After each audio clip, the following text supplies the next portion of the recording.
بسم اللہ الرحمن الرحیم۔ السلام علیکم ورحمۃ اللہ وبرکاتہ۔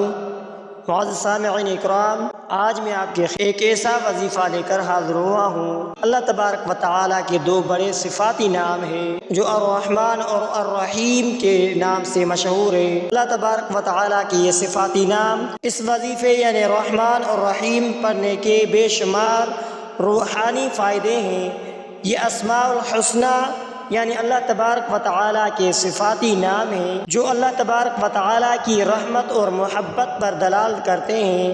اس وظیفے کے پڑھنے کا طریقہ کار یہ ہے کہ سب سے پہلے پاک صاف ہو کر وضو کریں اور اس کے بعد کسی خاموش اور پاک جگہ پر بیٹھ جائیں اور الرحمن الرحیم کا ورد کریں۔ روزانہ 100 مرتبہ یا 313 مرتبہ پڑھنا بہترین ہے۔ ہر بار شروع اور اول اور آخر میں 3 مرتبہ درود شریف پڑھیں۔ درود شریف کوئی بھی ہو لیکن خصوصاً یہ درود پڑھیں: اللہم صلی علی محمد وعلی آل محمد کما صلیت علی ابراہیم وعلی آل ابراہیم انک حمید مجید، اللہم بارک علی محمد وعلی آل محمد کما بارکت علی ابراہیم وعلی آل ابراہیم انک حمید مجید۔ یہ درود شریف پڑھنا بہترین ہے اور اس کے علاوہ کافی سارے اس وظیفے کے فوائد ہیں۔ یہ وظیفہ اللہ تبارک و تعالیٰ کی رحمت اور برکت کو اپنی زندگی میں لانے کے لیے اپنی زندگی میں لانے کا ذریعہ بنتا ہے، مشکلات اور پریشانیوں میں آسانی پیدا کرتا ہے، دل کو سکون ملتا ہے اور ذہنی دباؤ ختم ہوتا ہے، رزق میں برکت اور تنگ دستی دور ہو جاتی ہے، اللہ تبارک و تعالیٰ کی محبت اور قرب نصیب ہوتا ہے۔ یہ وظیفہ مکمل یقین اور اخلاص کے ساتھ کریں اور اللہ تبارک و تعالیٰ سے دعا مانگیں کہ وہ اپنی رحمت سے آپ کی مشکلات آسان فرمائے۔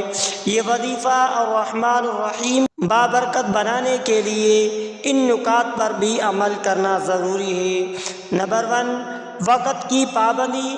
سب سے بہترین وقت فجر یا تہجد کے بعد ہے، یعنی فجر اور تہجد کے وقت اس کو پڑھنا چاہیے، لیکن اگر یہ ممکن نہ ہو تو دن یا رات کے کسی بھی وقت یہ وظیفہ کر سکتے ہیں۔ کوشش کریں کہ روزانہ ایک ہی وقت پر پڑھیں تاکہ مستقل مزاجی رہے، اور نیت کی اہمیت یہ ہے کہ وظیفہ کرتے وقت اپنی نیت کو خالص رکھیں، اللہ تبارک و تعالیٰ کی رضا اور مدد کے لیے یہ عمل کریں اور اس کے ساتھ اپنی حاجت کو ذہن میں رکھ کر اللہ تبارک و تعالیٰ سے دعا مانگیں۔ نمبر 3، تعداد کے حساب سے یہ ہے کہ 100 مرتبہ یا 313 مرتبہ پڑھنا مؤثر ہے۔ اگر زیادہ وقت ہو تو 1000 مرتبہ بھی پڑھ سکتے ہیں۔ اس مبارک کو الرحمن الرحیم کا ورد 11 دن یا 40 دن تک کریں۔ اگر 40 دن کریں تو انشاءاللہ بہت مؤثر ہوگا، بہت فائدہ ہوگا۔ درود شریف ہر عمل کے ابتدا اور انتہا یعنی 3 یا 11 مرتبہ درود شریف کے ساتھ یہ عمل کریں۔ درود شریف پڑھنے سے وظیفے کی قبولیت میں اضافہ ہوتا ہے، اور اس کے ساتھ خلوت اور خاموشی، پاک اور صاف جگہ کا انتخاب کریں تاکہ یکسوئی حاصل ہو جائے۔ وظیفہ کرنے کے دوران اپنی توجہ اللہ تبارک و تعالیٰ کی ذات پر مرکوز رکھیں، یقین رکھیں کہ اللہ تبارک و تعالیٰ آپ کی دعا ضرور قبول فرمائے گا۔ بعض اوقات دعا کی قبولیت میں وقت لگتا ہے، لہذا وقت لگنے کی صورت میں صبر اور استقامت کے ساتھ یہ عمل جاری رکھیں۔ وظیفہ مکمل ہونے کے بعد عاجزی سے دعا مانگیں، اپنی پریشانیوں، مسائل یا حاجات کو اللہ تبارک و تعالیٰ کے سامنے پیش کریں۔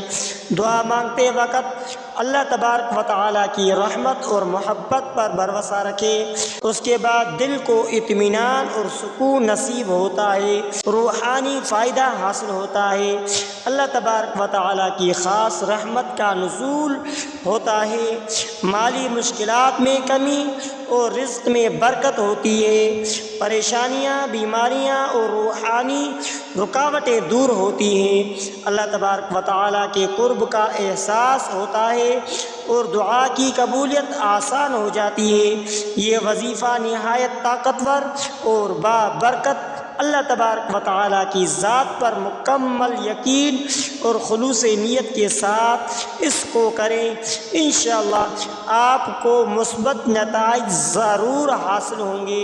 اللہ تبارک و تعالیٰ کے نام کے فوائد کے جامع انداز میں بیان کیا جاتا ہے، اس میں اضافی نکات اور بھی ہیں، مثلا طہارت قلب، دل کو ہر قسم کے کدورت، حسد اور بغض سے پاک رکھے، معافی، تلافی اور حقوق العباد کی ادائیگی کا خاص خیال رکھے، استغفار کا کثرت کریں، یعنی وظیفے سے پہلے چند منٹ تک استغفر اللہ استغفر اللہ استغفر اللہ کرتے رہیں، ورد کریں تاکہ گناہوں کی معافی ہو اور دعا کی راہیں کھل جائیں۔